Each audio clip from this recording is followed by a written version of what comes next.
Hello, good afternoon guys. Ang atong topic for today is unsa ang mga napulo ka sugo nga gihatag sa atong Ginoo.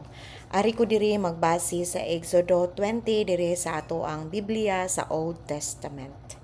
Okay, ang pinakaunang sugo nga gihatag sa Ginoo is ayaw pagsimba og laing Dios gawas kanako. Mao na siya.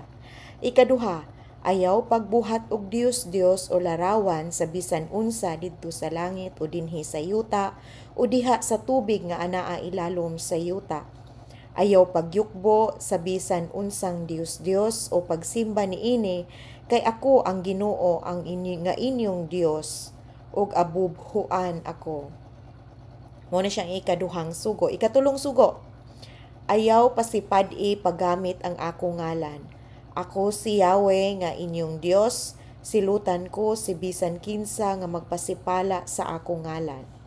Ikaupat, hinumdumi ang adlaw nga igpapahulay ug ilha kini nga balaan.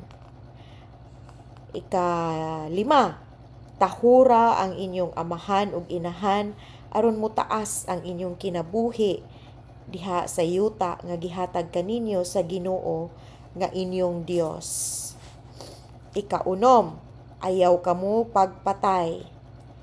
Ikapito, ayaw kamo panapaw. Ikawalo, ayaw kamo pangawat. Ikasiyam, ayaw kamo pagbutang-butang sa inyong isig katawo.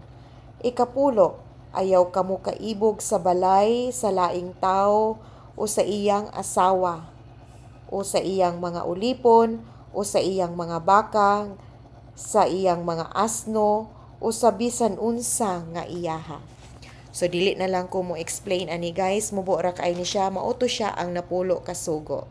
Okay, thank you so much for watching. Don't forget to hit the subscribe button diri sa atong ubos nga videos. Ug sa uban para makabalo mo sa uban pang mga tips kabahin sa pagtulunan sa atong simbahang Katoliko. See you later, guys.